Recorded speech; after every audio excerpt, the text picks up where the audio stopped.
Desde o princípio, a humanidade carrega uma marca profunda: o pecado original. No Jardim do Éden, Adão e Eva escolheram desobedecer a Deus, e essa decisão trouxe consequências que ecoam até os dias de hoje. O pecado entrou no mundo, e com ele veio a separação entre Deus e o homem. No entanto, a história não termina ali. A redenção, prometida desde o início, se cumpriu em Jesus Cristo. Ele veio para restaurar o que foi perdido, para nos reconciliar com o Pai e nos libertar da condenação que o pecado original trouxe.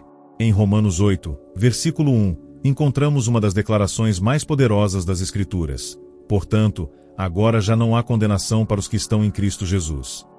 Essas palavras não são apenas um consolo, mas uma verdade transformadora. Elas nos lembram que, embora o pecado original tenha deixado uma herança de culpa e morte, ele não tem mais poder sobre aqueles que estão em Cristo. A graça de Deus é maior que qualquer pecado, e é essa graça que nos permite viver em liberdade. Mas o que significa, na prática, viver nessa liberdade? Como podemos experimentar a plenitude da vida que Cristo nos oferece, longe das amarras do pecado e da culpa? Essas são perguntas que nos levam ao cerne do Evangelho. A liberdade em Cristo não é apenas uma ideia abstrata, é uma realidade que deve moldar nossa vida diária, nossas escolhas e nosso relacionamento com Deus e com os outros. À medida que avançamos, vamos explorar como a graça de Deus nos liberta do peso do pecado original e nos capacita a viver uma vida nova. Veremos que, embora o pecado tenha sido uma realidade marcante na história da humanidade, ele não define mais quem somos em Cristo. A cruz nos redimiu, e a ressurreição nos garantiu uma vida de liberdade e esperança. O pecado original é uma realidade que permeia a história da humanidade. Desde a queda no Jardim do Éden, o homem passou a viver sob o peso da culpa e da separação de Deus. Essa inclinação para o mal, herdada de Adão, é uma marca que todos carregamos. No entanto, a graça de Deus se revela como a resposta divina a essa condição. Enquanto o pecado nos afastou de Deus, a graça nos trouxe de volta, oferecendo redenção e restauração. No seu livro, Confissões, Santo Agostinho relata que o pecado é uma inclinação para o mal, mas que a graça de Deus é maior que qualquer pecado. Ele escreve: Tu nos fizeste para ti, e o nosso coração está inquieto até que descanse em ti. Essa frase nos lembra que, embora o pecado original tenha distorcido nossa natureza, nosso coração ainda anseia por Deus. A graça não apenas nos perdoa, mas também nos transforma, restaurando em nós a imagem de Deus que havia sido desfigurada pelo pecado. A Bíblia nos ensina que a graça é um dom imerecido, algo que não podemos conquistar por nossos próprios esforços. Em Efésios 2, versículos 8 e 9, lemos: Porque pela graça sois salvos, mediante a fé. E isto não vem de vós, é dom de Deus, não de obras, para que ninguém se glorie. Esses versículos destacam a natureza gratuita da salvação. Não importa quão profundas sejam as marcas do pecado em nossa vida, a graça de Deus é suficiente para nos resgatar e nos libertar. Santo Agostinho, em seus escritos, enfatiza que a graça não apenas nos perdoa, mas também nos capacita a viver uma vida santa. Em A Graça e o Livre-Arbítrio, ele explora a relação entre a vontade humana e a ação divina, mostrando que, embora sejamos chamados a cooperar com a graça, é Deus quem inicia e completa a obra de salvação em nós. Ele afirma: Deus nos criou sem nós, mas não quis salvar-nos sem nós. Isso nos lembra que, embora a graça seja um dom, ela também exige uma resposta de nossa parte: a fé e o desejo de viver em obediência a Deus. A graça redentora nos liberta da culpa do pecado original, mas também nos chama a uma vida de santidade. Em Romanos 6, versículo 14, Paulo nos lembra: Porque o pecado não terá domínio sobre vós, pois não estáis debaixo da lei, mas debaixo da graça. Essa é uma promessa poderosa. Em Cristo, o pecado não tem mais domínio sobre nós. A graça nos capacita a viver acima das tentações e a caminhar em direção à santidade, não por nossos próprios méritos, mas pela obra de Cristo em nós. A liberdade que Cristo nos oferece é um dos maiores presentes da graça. No entanto, é importante entender que essa liberdade não é uma licença para viver de qualquer maneira, mas uma oportunidade para servir a Deus em amor e verdade. Em Gálatas 5, versículo 1, Paulo nos exorta: Para a liberdade foi que Cristo nos libertou. Permanecei, pois, firmes e não vos submetais, de novo, a jugo de escravidão. Essas palavras nos lembram que a liberdade em Cristo é um chamado para vivermos acima das amarras do pecado e das expectativas do mundo. Viver na liberdade de Cristo significa reconhecer que fomos feitos para mais.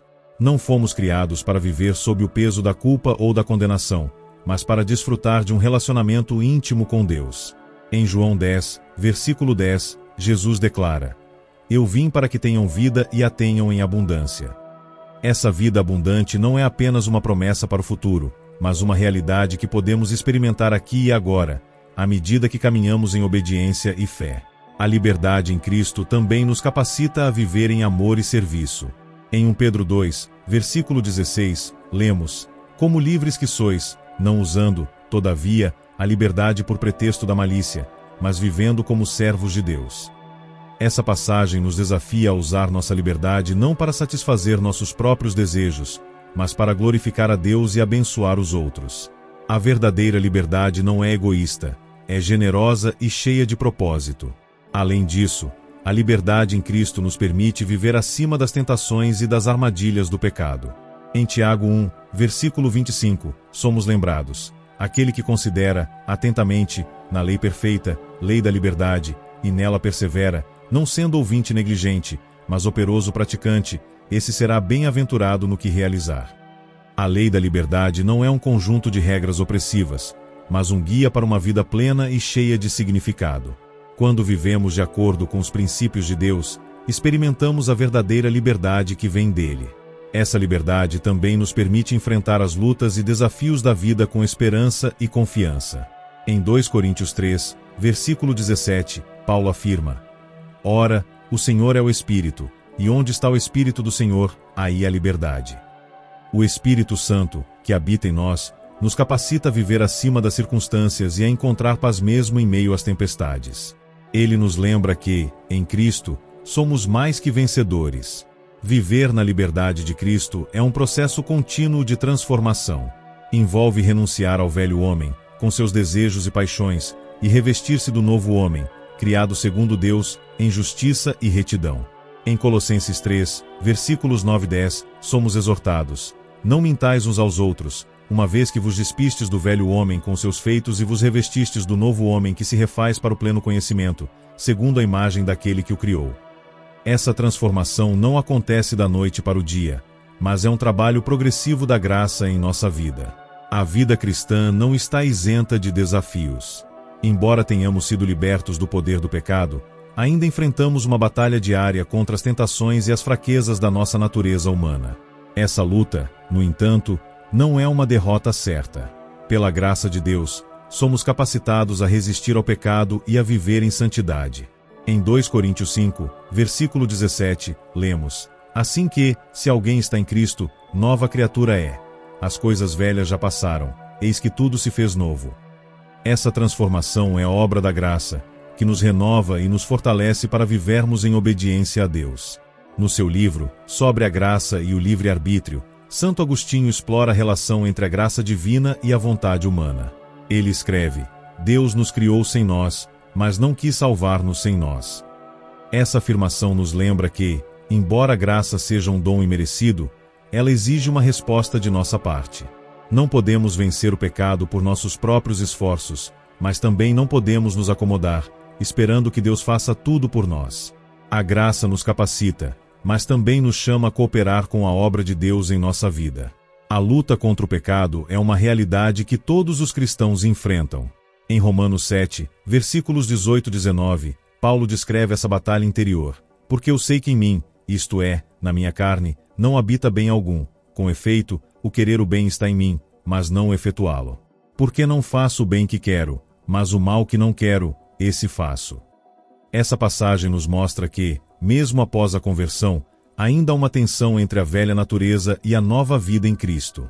No entanto, a graça de Deus nos dá a vitória. Santo Agostinho, em Confissões, reflete sobre a misericórdia de Deus em meio às nossas fraquezas. Ele escreve: A misericórdia de Deus é maior que qualquer pecado. Essa verdade nos enche de esperança. Não importa quantas vezes caiamos, a graça de Deus está sempre disponível para nos levantar e nos restaurar.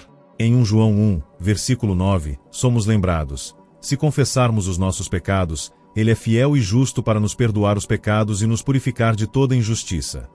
A graça não apenas nos perdoa, mas também nos purifica, preparando-nos para uma vida de santidade.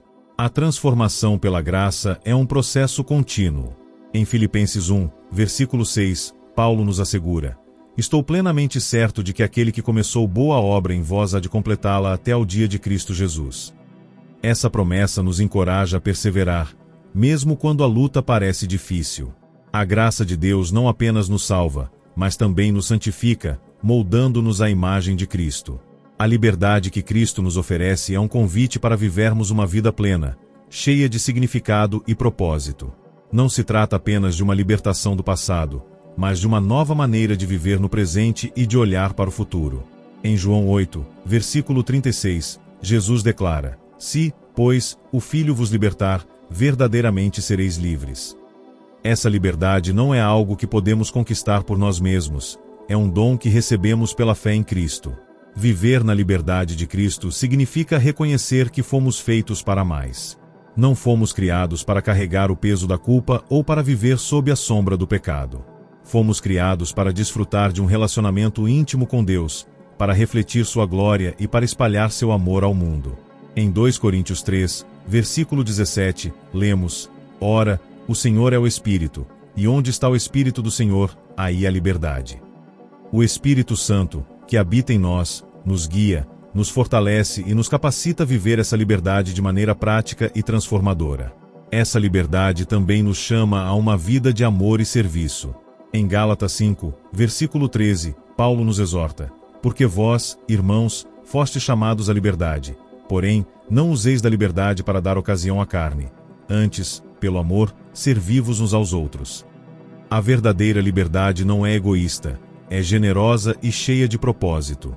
Ela nos leva a amar os outros como Cristo nos amou, a servir com humildade e a buscar o bem-estar daqueles ao nosso redor.